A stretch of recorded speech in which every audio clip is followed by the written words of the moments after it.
Hello, I'm Kevin Anderson. I'm the intern pastor here at Love of Christ Lutheran Church. Along with Pastor Steve Talmadge and Pastor Annette Christofferson, we offer these short looks at the first reading and the gospel reading for the upcoming Sunday. And this Sunday, that should be the sixth. Oh, no, it's the fourth Sunday of Easter. I apologize. We're looking at John 10. Just some brief background and context for the book of John. The authorship is roughly later first century, even right after that. And the author, we're not particularly 100% certain it's John, but the reference is the disciple whom Jesus loved. And so credit is historically given to John as the author of this gospel. Now the purpose, John tells us why he's writing this book, and each of the gospels kind of give their own purpose for why they're doing what they're doing. And this is captured in the 20th chapter of John, right towards the end of the gospel, where he writes, Jesus performed many other signs in the presence of his disciples that were not recorded in this book. But these were written so that you may believe that Jesus is the Messiah, the Son of God, and that by believing you may have life in his name. So John is writing his gospel so that you may believe that Jesus is the Messiah, the Son of God, and that by your believing, you may have life in his name. Now, John can be kind of broken up into 4 sections, and we get the introductory prologue, when this is what they would call high Christology, right? John connects Jesus to being present at the very beginning of creation, right? In the beginning was the Word, and the Word was with God, and the Word was God. So, John tells us very clearly, draws it all the way back of who Jesus is. Remember, he's writing this so that you may believe that Jesus is the Messiah, the Son of God. That's part of what he does in that prologue. It's making that Christology for us. And then we get the book of signs, where there's miracles and things happening. The book of glory, John gives a lot of explanation as to what's going on. And then we get the epilogue at the end of John. So our text for today is in the 10th chapter, so we're in the book of signs. Let's read the text. At that time, the festival of the dedication took place in Jerusalem. It was winter, and Jesus was walking in the temple, in the portico of Solomon. So the Jews gathered around him and said to him, "How long will you keep us in suspense? If you are the Messiah, tell us plainly." Jesus answered, "I have told you, and you do not believe. The works that I do in my Father's name testify to me.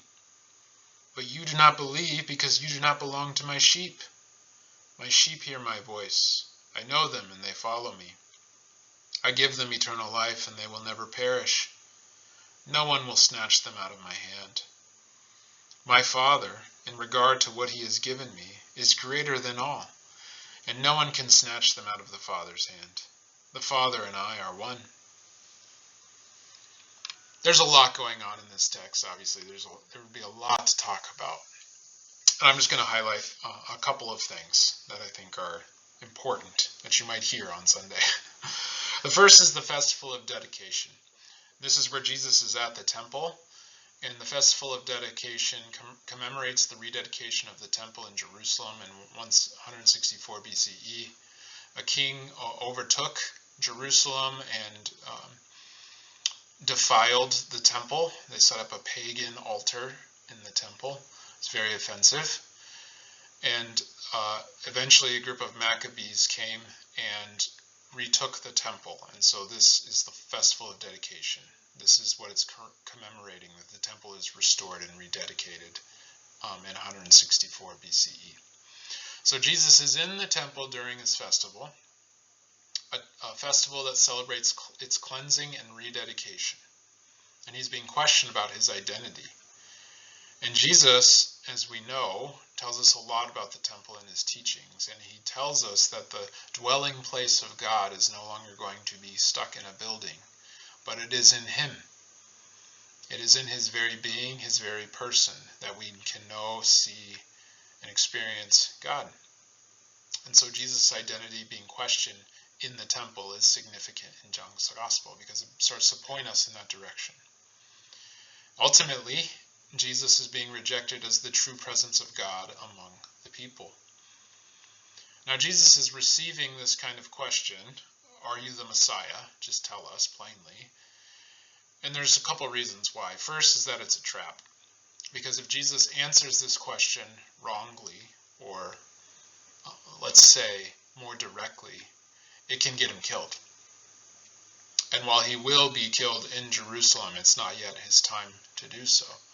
So his answering of this question is important because it is a trap that can cost him his life. And there's also this motivation of the expectations of the Messiah. What is this Messiah going to do? And if Jesus is claiming to be this, there are certain expectations that the first people who are with Jesus, that they have for him. He's going to do certain things. He's going to say certain things. He's going to be a certain person as the Messiah.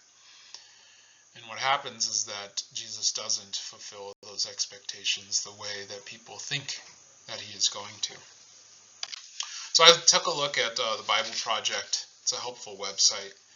And they have a great run through a video on the Messiah. And they kind of go through the biblical text in a very, very overview way. And I'm going to go through that with you because I think it's just helpful for us to frame who this Messiah is that is to come before, the expectations for Jesus. I think it helps set them up. Adam and Eve, it goes all the way back to the beginning, are in the garden. And they are told not to eat from fruit from a tree because that fruit will kill them. And the serpent comes along and tells them a different story, that the fruit will not kill them, but it will make them like God. And we all know that they eat the fruit and sin enters the world, and the brokenness that we have here is the result of this action. But there's also this promise made from God in the midst of that the quote-unquote Son of Eden will come and crush the serpent and destroy evil at its source. But the Son of Eden will be bitten by this serpent. You can already see Jesus' fulfilling of this in his life, death, and resurrection. And then we can move, still in Genesis, to Abraham.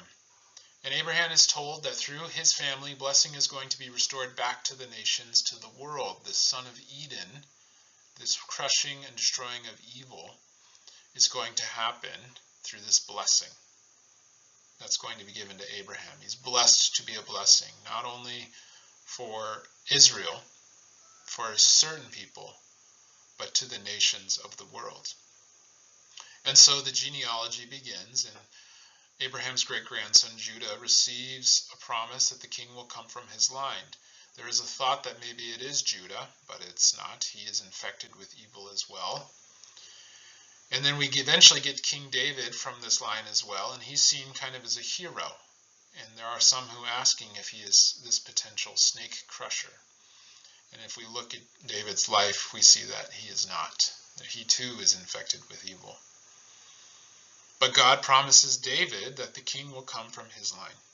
And each generation after this, the kings that come, they choose evil, they give in to their own desires and not God's.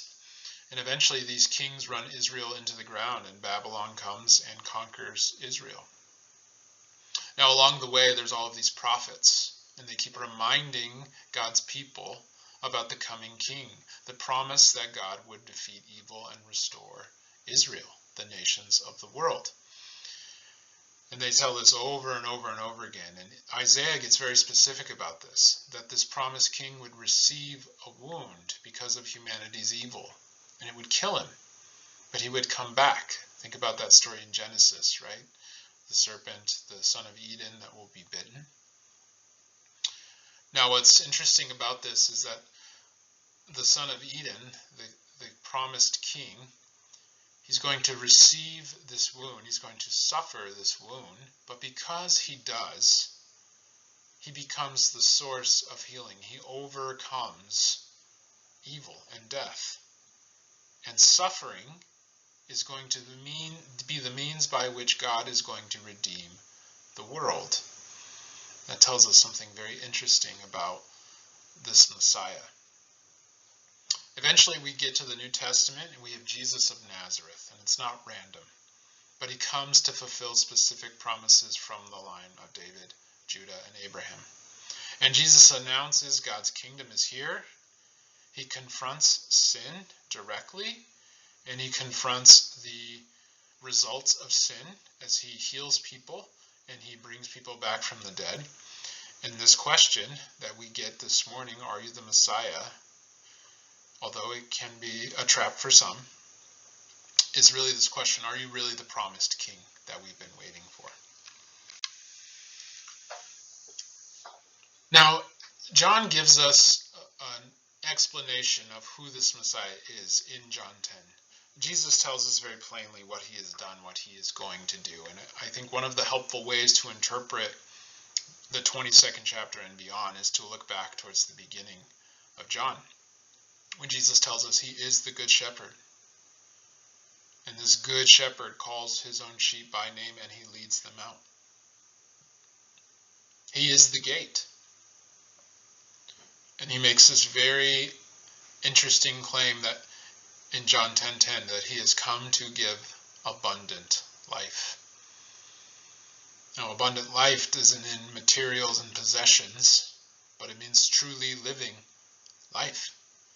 It's much more than what moths and rust will come to eat and destroy.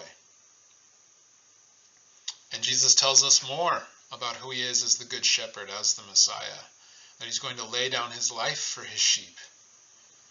And then he tells us that he has other sheep that do not belong to this fold, but he's going to bring them in also, and they will listen to his voice, so that there will be one flock, one shepherd. Now, this is not what people come to expect when they think of the Messiah. And if we think about our own saving, our own Savior, our own problems, our own circumstances, our own the brokenness of our own lives, what kind of Messiah are we expecting?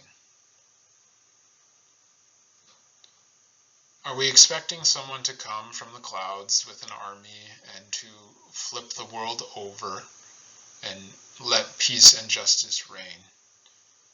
Well, hopefully that happens. But God has shown us very clearly, and Jesus has told us, that the means by which, the prophets have spoke to it, the means by which God is going to redeem the world is through suffering. Through the suffering of the world, that God is not going to abandon the world. No. This is the God of this reversal that can bring life out of death, abundant life, true life. And so I'm curious what our expectations are for the Messiah. How do we expect God to be present? What do we expect God to do for us and with us? And are these in alignment with who the Messiah actually is? Who he tells us he is, and what he tells us he's going to do? And are we looking for this abundant life in the midst of hardship, suffering, uncertainty? It's happening. Are we looking for it? God has promised never to abandon us. Jesus tells us he will be with us always until the end of the age. He is here at work. And are we missing it? Because we have different expectations for this Messiah.